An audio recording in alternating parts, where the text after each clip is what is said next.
pagi anak ibu semuanya. Apa kabar hari ini? Kalau ibu bilang apa kabar hari ini, jawabnya alhamdulillah, luar biasa, Allahu Akbar. Ayo diulang sekali lagi ya. Apa kabar hari ini? Alhamdulillah, luar biasa, Allahu Akbar. Ada yang tidak hadir hari ini? Hadir semua ya. Nah, sebelum kita mulai pembelajaran, baiknya kita berdoa terlebih dahulu ya. Ayo ketua kelasnya dipimpin doanya. Bismillahirrahmanirrahim. Rabbi shrah li sadri wa yassir li amri wahlul 'uqdatam min lisani yafqahul qawli. Amin. Nah, sebelum kita mulai pembelajaran, ayo dicek dulu kebersihan kelasnya udah bersih. Hari ini kita akan belajar tentang tema di lingkungan rumah dan subtema tentang lingkungan di rumahku.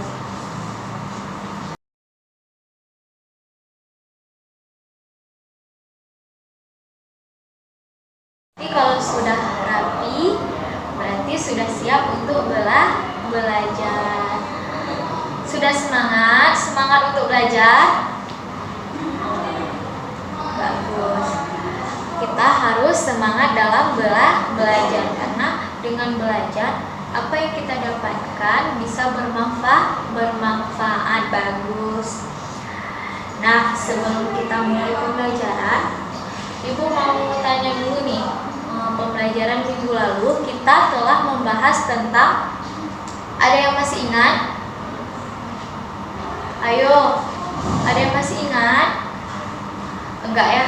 Jadi pembelajaran kita pada minggu lalu kita telah membahas tentang apa? Tentang perkembangbiakan pada hewan. Perkembangbiakan pada hewan terbagi menjadi dua, yaitu perkembangbiakan secara vegetatif dan perkembangbiakan secara generatif. Perkembangbiakan secara generatif yaitu perkembangbiakan secara kawin, sedangkan perkembangan secara vegetatif yaitu perkembangbiakan secara tidak kawin. Jadi perkembangbiakan secara generatif itu terbagi menjadi tiga. Yang pertama ada ovipar, vivipar, dan ovovivipar.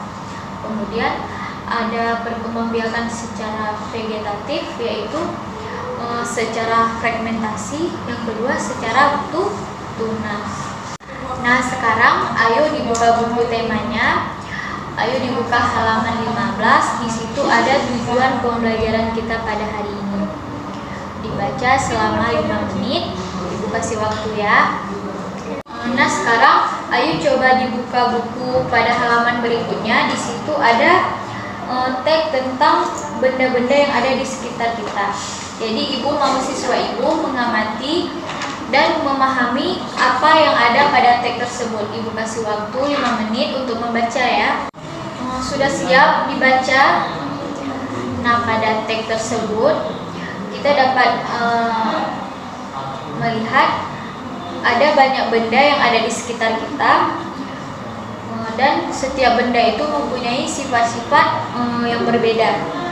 Ada benda yang halus, ada benda yang kasar, ada benda yang basah, dan lain sebagainya.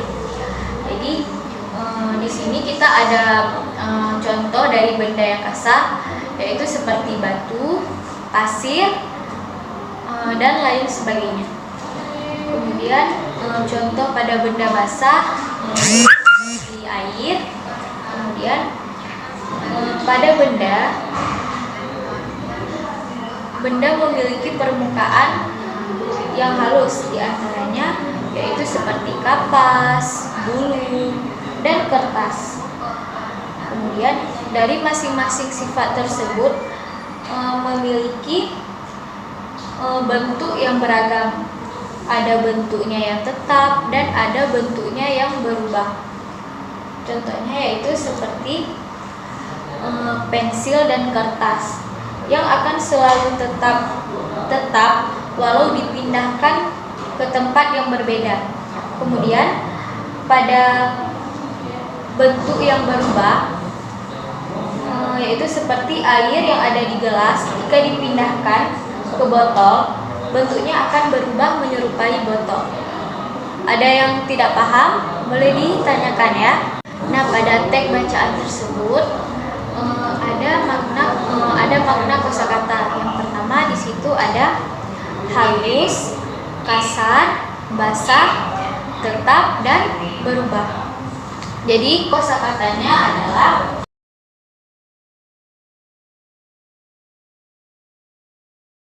Nah, sekarang kita akan masuk ke materi baru, yaitu tentang perkalian bilangan bulat.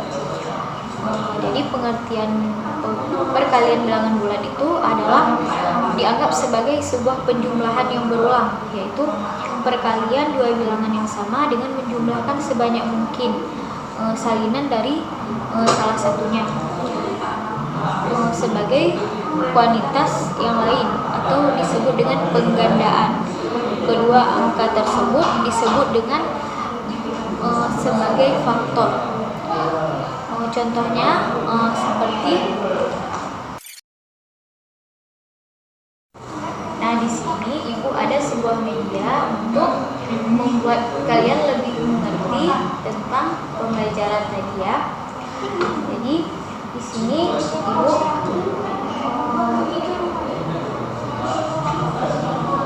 ada soal, yaitu 3 dikali 2 sama dengan 6. Jadi untuk mencari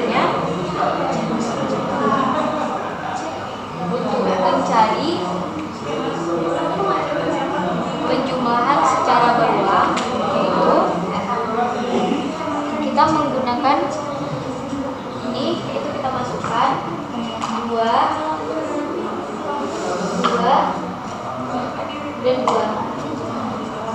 Jadi setelah kita masukkan ke setiap kantong Doraemon ini, maka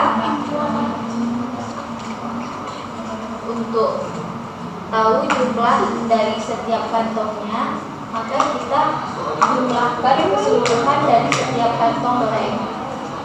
Jadi keseluruhannya adalah 6. Jadi 3 dikali 2 sama dengan 2 ditambah 2 ditambah 2. Jadi hasilnya adalah 6. Sekian. Sudah paham semuanya? Sekarang ibu akan bagi menjadi beberapa kelompok. Ini kelompok 1, kelompok 2, dan kelompok 3. Nah, cara pengertiannya, tuliskan nama dan kelas, juga anggota kelompok pada LKPD yang sudah dibagikan. Kemudian diskusikan dengan teman-temannya. Kemudian hasil dari diskusi tersebut ditampilkan ke depan. Oke, sudah paham? Kalau ada yang kurang dipahami, boleh ditanyakan kembali ya. Ibu kasih waktu 10 menit untuk mengerjakannya dengan teman-temannya. Oke, sudah siap? Yang sudah siap boleh maju ke depan untuk mempresentasikannya. Oke, tepuk tangan untuk semua. Nah, selanjutnya kita akan masuk ke materi baru, yaitu tentang pola irama. Pola irama adalah satu kesatuan dengan irama dalam musik. Pola irama adalah pengulangan irama secara terus-menerus dan teratur dalam sebuah musik. Contoh irama yang mudah kita temui yaitu dengan tepuk tangan. Seperti ini ya. Saat kita bertepuk tangan, pola tepuk tangan yang dihasilkan tidak sama. Nah, jadi kesimpulan kita pada hari ini, kita telah belajar tentang benda-benda yang ada di sekitar kita. Benda-benda yang ada di sekitar kita memiliki beragam bentuk, sifat, dan ciri-cirinya. Kemudian kita juga belajar tentang penjumlahan secara berulang, dan juga kita juga belajar tentang pola irama. Jadi sekian pembelajaran kita pada hari ini. Semoga apa yang kita dapatkan pada hari ini bermanfaat Ibu akhiri, Assalamualaikum warahmatullahi wabarakatuh.